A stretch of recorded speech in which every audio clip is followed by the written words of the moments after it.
Hey guys, it's Kelly. Welcome to today's vlog.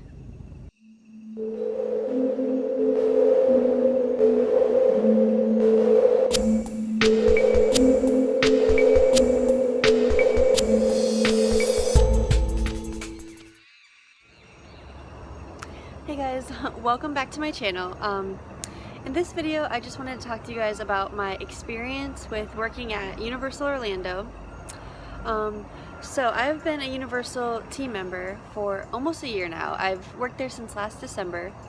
And before that, I worked at Disney. I have another video about that. I'll link that down below. And I've worked at Disney for a year before that. So basically, I moved here almost 2 years ago. So in 2 months from now, it'll be the 2-year anniversary of when I moved to Orlando. And I started working at Disney a couple months after I moved to Orlando. And then I worked at Disney for a year and then kind of overlapped that time and worked at Disney and Universal together. And then I left my job at Disney, I kept my job at Universal, and eventually I also became a nanny. So I'm a nanny part-time, and then I'm a Universal team member part-time. So far I've had a really good and really positive experience working at Universal.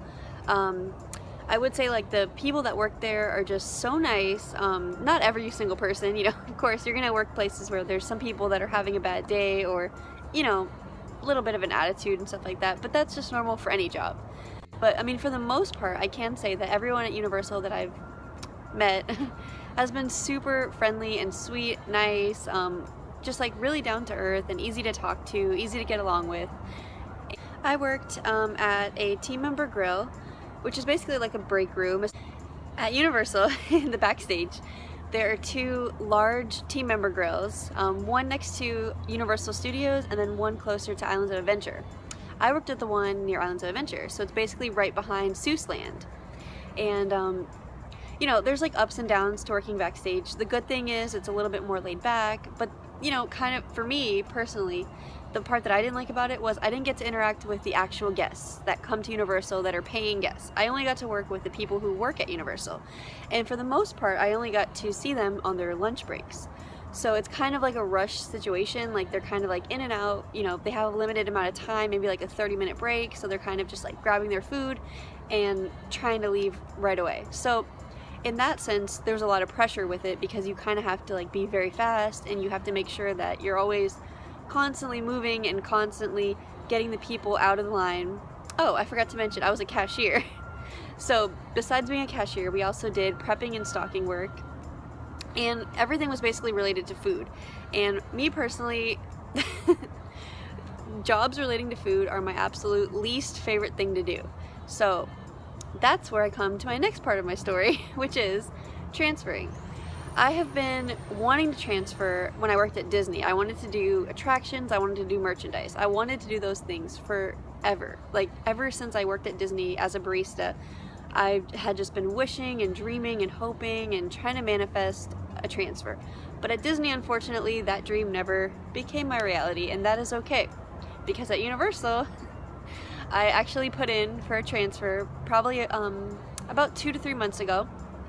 I did hear back, and I got an interview. So I was super excited, just beyond excited for this interview, because it is like my one chance to have the job in a theme park of my dreams, which is merchandise. I've always wanted to work at a merchandise location. And once I had my interview, they hired me. I mean, I was already hired, so it's kind of just like an internal transfer. And they accepted me, and they told me like within a month that I'll be transferring. So it's been, I did my interview about a month ago, and yesterday was my actual last day at the team member grill that I worked at currently for the past year. And that's it. I'm done working there now, and this Sunday coming up is my orientation for merchandise, which I'm super excited about. I'm just beyond excited for that and so happy, so grateful. I mean, it was Thanksgiving last week, and I have so much to be grateful for, but one of those things is definitely this opportunity, because now I'm gonna be able to work at a merchandise store, and it's gonna be in Islands of Adventure, the front of the park, so it's gonna be really nice, and a huge, nice gift shop right when people first walk into the park.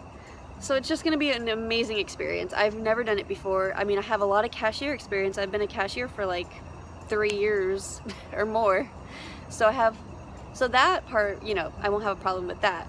But the whole, like, you know, stocking the shelves, doing displays, doing inventory, helping guests out with choosing their gift that they want to purchase, all that stuff is going to be completely brand new for me.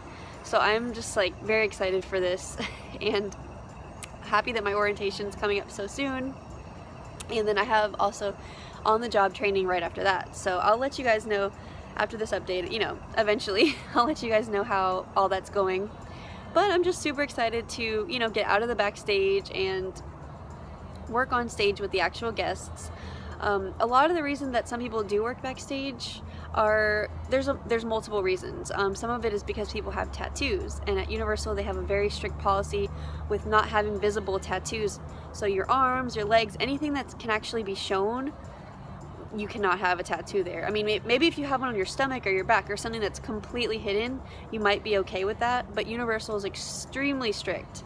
Disney is actually strict as well, but a little less strict in the sense that they let you wear a long sleeve shirt if you have a tattoo on your arm, for example, or they let you wear a pair of like skin color leggings or tights if you have tattoos on your legs.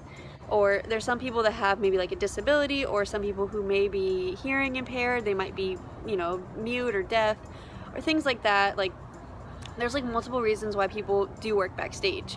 Me personally, that was the only thing that was hiring at the time when I applied, and I just wanted to work at Universal so bad and I just really wanted to be a team member so bad that I accepted that role and, you know, decided to just continue working backstage with the job that they offered me.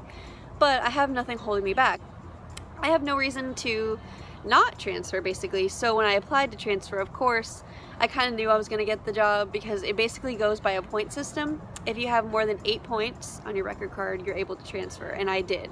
I have like 9.5 now, so I'm good to transfer. So yeah, this has been my dream for such a long time, just to work at a theme park, do merchandise, interact with guests, interact with kids. It's just going to be a completely different experience for me. I've heard from multiple people that merchandise is a little bit more laid back and more on the relaxed side because people are just going into a merchandise store to shop, basically. They're just taking their time, relaxing, browsing the shelves, you know, maybe picking out a gift for their kids or choosing maybe a Christmas gift because it's almost Christmas, you know, Christmas gift for their family. So they're basically going in there with an open mind, no expectations. They just want to find a nice gift or find a souvenir to remind them of their trip at Universal. And to me, that sounds really, really great. Especially the fact that they're not going to be coming into a restaurant trying to eat. They're just going to be there just to have a good time. So I'm very excited and super happy. I can't say enough how grateful I am for this opportunity. Super grateful. And I just want to let you guys know that if you have a dream or a wish or something that you really want to do, don't give up on that. I mean, I've waited 2 years. You could have been waiting like 8 years by now for your dream to come true, but you know what? Don't give up. Even if you have been waiting 8 years, or 2 years, or 2 days, or 2 minutes, and your dream hasn't come to pass yet, don't give up on that dream because your dream can become a reality. You just have to believe in yourself. You have to know that everything is possible. Everything that you want in this whole world can be possible and it can be achieved. But if you give up on yourself, it won't be possible because you won't have that motivation and you're not aligning with your desires. If you have an intention, you have to set the intention and just visualize it and picture yourself every single day in that role, in that place, with that person, anything that you want. You just have to visualize it and basically picture yourself that you already have that and feel gratitude for what you want, even if you don't have it. Because one day, if you keep feeling gratitude for long enough, you will have what you're grateful for. You will have what you are trying to manifest. It will come to you. So just don't give up on yourselves and believe in yourselves, because all of you guys, if you're watching this right now, you're amazing, you're awesome, you're a positive person who can create a huge impact on this world. I believe in you, so you should believe in yourself. Okay guys, well, I have to go now, but thank you guys so much for watching this video. I hope you enjoyed it. It's a little bit different of a video, more like a sit down talking video, which I usually don't do, but today I thought it would be a nice change. And I've been really consistent with the weekly vlogging thing, and that's pretty hard. So I haven't, you know, we don't always have time, even though Jared and I work at Disney and Universal, we don't always have time to go to theme parks and nature adventures and trips and stuff like that. So we can't always do that every single week, but I still want to do other videos for you guys no matter what. So thank you guys for watching this, and hope you enjoyed it. Hope you guys have an amazing and magical day. See you guys in our next vlog.